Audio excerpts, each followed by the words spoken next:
Ukraine के पास हथियारों की भारी कमी है, जिससे रूस एक एक कर यूक्रेन के गांव, शहरों और इलाकों पर कब्जा करता जा रहा है और यूक्रेन कुछ भी नहीं कर पा रहा है। मुश्किल यह है कि अमेरिका जैसे पश्चिमी सहयोगी की मदद के भरोसे यूक्रेन युद्ध को बढ़ाता तो गया, लेकिन युद्ध मुकाबले के साथ नतीजे तक पहुंचता कि उससे पहले ही यूक्रेन को मिलने वाली मदद रुक गई। अब उसे मिल रही है तो सिर्फ मददगारों की बयानबाजी और देखने को बैठके। कुछ दिनों पहले ही फ्रांस के राष्ट्रपति इमैनुअल मैक्रो ने एक बैठक में यूक्रेन की मदद के लिए अपने देश की सेना वहां भेजने की बात कही। उनके इस विचार का नेटो देशों ने ही बहिष्कार कर दिया। मैक्रो ने अमेरिकी सैनिकों को यूक्रेन भेजे जाने की संभावना भी जताई है। मैक्रो के इसी बयान पर पोलैंड के विदेश मंत्री राडोस्लाव सिकोर्स्की ने बीते हफ्ते दावा किया कि रूस के साथ युद्ध के बीच यूक्रेन में नेटो सैनिकों की तैनाती संभव है। यूक्रेन में पोलिश सैनिकों की तैनाती की खबरों के बीच रूसी राष्ट्रपति व्लादिमीर पुतिन का बड़ा बयान सामने आया है। पुतिन ने एक इंटरव्यू में कहा कि यूक्रेन में पोलिश सेना भेजने का नतीजा यूक्रेन में पोलैंड के कब्जे के रूप में देखने को मिल सकता है।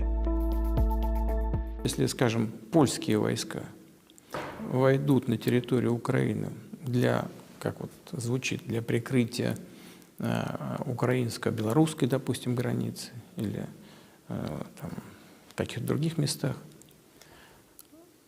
чтобы освободить украинские воинские контингенты для участия в боевых действиях на линии соприкосновения, то думаю, что польские войска оттуда уже не уйдут никогда. Ну, мне так кажется.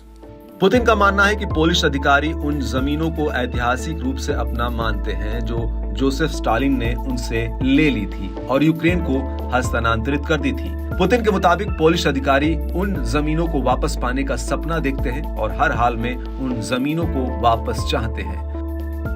पुतिन ने दावा किया कि यदि आधिकारिक पोलिश यूनिट यूक्रेन में प्रवेश करती है तो यूक्रेन से उनके वापस जाने की संभावना नहीं है। हालांकि इस पूरे मामले में पोलैंड के उप रक्षा मंत्री स्टैनिस्लाव वाजियाटेक ने कहा कि पोलैंड की यूक्रेन में अपनी सेना भेजने की कोई योजना नहीं है। उनके मुताबिक यूक्रेन के सैनिकों को ट्रेनिंग देने के उद्देश्य से भी पोलैंड अपनी सेना को यूक्रेन नहीं भेजेगा। उधर पोलैंड के विदेश मंत्री राडोस्लाव सिकोर्स्की का मानना है कि पश्चिम को यूक्रेन के खिलाफ रूसी हमले का जवाब पूरी ताकत के साथ देना चाहिए और उन्होंने यूक्रेन में नेटो सैनिकों की तैनाती को भी संभव बताया। हालांकि वाजियाटेक ने अपने सहयोगी सिकोर्स्की के बयानों को खारिज कर दिया और कहा कि पोलैंड अपने सैनिकों को किसी भी तरह से संघर्ष में भाग लेने की उम्मीद नहीं करता है।